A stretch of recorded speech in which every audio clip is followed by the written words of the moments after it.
BJP तो करने की अफवाह चलती रहती है। बीजेपी चाहे महाराष्ट्र हो चाहे राजस्थान हो। मैं क्यों कहता हूँ फासिस्ट लोग हैं, मैं क्यों कहता हूँ ये लोग डेमोक्रेसी विश्वास नहीं है। मैं कहता हूँ ये डेमोक्रेसी का मुखौटा पहने हुए हैं, कोरोना फैला हुआ है और मध्य प्रदेश की सरकार को आप डैमेज कर रहे हो। बहुत खतरनाक खेल चल रहा है देश के अंदर, चिंता लगी हुई हम सबको। हो चाहे महाराष्ट्र हो, ये देखते रहते हैं। मुझे मालूम है इस बात की जानकारी मुझे।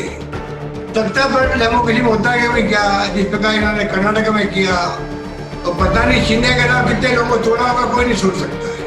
यही खेल महाराष्ट्र में जाते हैं, यही खेल राजस्थान में जाते हैं, मुकाबला करेंगे, कोई चिंता की बात नहीं है, क्योंकि हम जानते हैं मुकाबला करना जानते हैं हम लोग।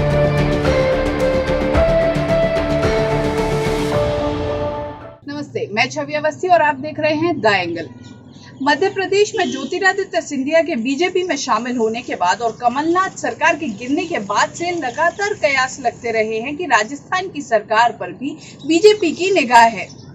ऐसे में खुद मुख्यमंत्री अशोक गहलोत ने एक बड़ा बयान देके ये स्पष्ट कर दिया है और बड़ा खुलासा किया है कि ये बात सही है। राजस्थान में भी कई बार कांग्रेस सरकार को खतरे में डालने की कोशिश होती रही है। क्या है पूरा मामला, किस तरह मुख्यमंत्री अशोक गहलोत ने स्पष्ट किया है और कैसे ये बड़ा खुलासा हुआ है, देखिए हमारी एक खास रिपोर्ट। सीएम गहलोत का बड़ा खुलासा। कमलनाथ सरकार के बाद राजस्थान पर बीजेपी की नजर। विधायकों को तोड़ने की करती रही है बीजेपी कोशिश। सीएम गहलोत की पैनी नजर में है सब घटनाक्रम। गहलोत ने कहा, नहीं डरते हैं हम जानते हैं इस ओछी राजनीति से निपटना। कांग्रेस के 22 विधायकों के इस्तीफे के कारण मध्य प्रदेश की कमलनाथ सरकार को मार्च में इस्तीफा देना पड़ा था। बगावत ज्योतिरादित्य सिंधिया के नेतृत्व में हुई थी। इस बड़ी सियासी भूचाल का असर राजस्थान में भी दिखा। कहा जाने लगा कि राजस्थान सरकार को भी खतरा है, लेकिन राजस्थान के मुख्यमंत्री अशोक गहलोत ने सत्ता की कमान अपने हाथों में कसकर थामे रखी। हालांकि सीएम गहलोत के चुनाव जीतने के बाद से ही अब तक उनकी राह इतनी आसान नहीं रही है। चाहे बीजेपी हो या कांग्रेस के ही कई नेता बार बार उनकी सरकार को अस्थिर करने की कोशिश करते रहे हैं। हालांकि गहलोत की राजनीतिक समझ और कुशल नेतृत्व का परिणाम है कि वो बार बार अपनी सरकार की नैया को तेज लहरों के बीच से सुरक्षित निकाल लाए हैं। हाल ही में सीएम अशोक गहलोत ने एक बड़ा बयान दिया है और खुद ये बात मानी है कि मध्य प्रदेश की ही तरह राजस्थान में भी उनकी सरकार को कई बार खतरे में डालने की कोशिश होती रही है। इसके लिए विधायकों को तोड़ने के भी प्रयत्न किए गए हैं, लेकिन सीएम अशोक गहलोत ने यहाँ साफ कर दिया कि वो इन सब बातों से नहीं डरते हैं।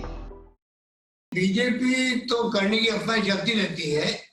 बीजेपी चाहे महाराष्ट्र हो चाहे राजस्थान हो। मैं क्यों कहता हूँ फासिस्ट लोग हैं, मैं क्यों कहता हूँ ये लोग डेमोक्रेसी विश्वास नहीं है। मैं कहता हूँ ये डेमोक्रेसी का मुखौटा पहने हुए हैं और डेमोक्रेसी को मानते नहीं है। वही आप देख रहे हो, एक के बाद एक जो फैसले हो रहे हैं सरकार बनने के बाद 6 साल में, देश को कहाँ ले जाएंगे, किस दिशा में ले जाएंगे, कोई नहीं कह सकता है। बहुत खतरनाक खेल चल रहा है देश के अंदर, चिंता लगी हुई हम सबको। और उस खेल के अंदर हम चाहेंगे कि हमारी पार्टी मजबूत हो। कोरोना फैला हुआ है, चिंता नहीं है। मुझे ट्रंप आ रहे होंगे, चिंता है। कोरोना फैला हुआ है और मध्य प्रदेश की सरकार को आप डैमेज कर रहे हो, बदल रहे हो। अब बताइए, तख्ता पलट कर रहे हो। तख्ता पलट डेमोक्रेसी में होता है कि क्या, जिस प्रकार इन्होंने कर्नाटक में किया, जिस प्रकार यहाँ इन्होंने सिंधिया के चेहरे को आगे रखा, इनकी एक और चाल है। ये पूरा खेल खुद खेलते हैं। अफवाह जल्दी 30 करोड़ 40 करोड़ की और आगे रखा सिंधिया को। तो पता नहीं सिंधिया के नाम कितने लोगों को तोड़ा होगा, कोई नहीं सोच सकता है। यही खेल महाराष्ट्र में जाते हैं, यही खेल राजस्थान में जाते हैं। इसका हमें आभास है हम लोगों को। मुकाबला करेंगे, कोई चिंता की बात नहीं है, क्योंकि हम जानते हैं मुकाबला करना जानते हैं हम लोग। राजस्थान हो चाहे महाराष्ट्र हो, ये देखते रहते हैं। मुझे मालूम है इस बात की जानकारी मुझे। तो देखा आपने, मुख्यमंत्री अशोक गहलोत ने खुद माना है कि राजस्थान में भी उनकी सरकार को लगातार गिराने की कोशिश होती रही है, लेकिन ये भी साफ कर दिया है कि वो डरने वाले नहीं हैं और राजस्थान में मध्य प्रदेश की तर्ज पर संभव नहीं है बदलाव, क्योंकि राजस्थान में बीजेपी के सामने मुख्यमंत्री अशोक गहलोत खुद खड़े हैं।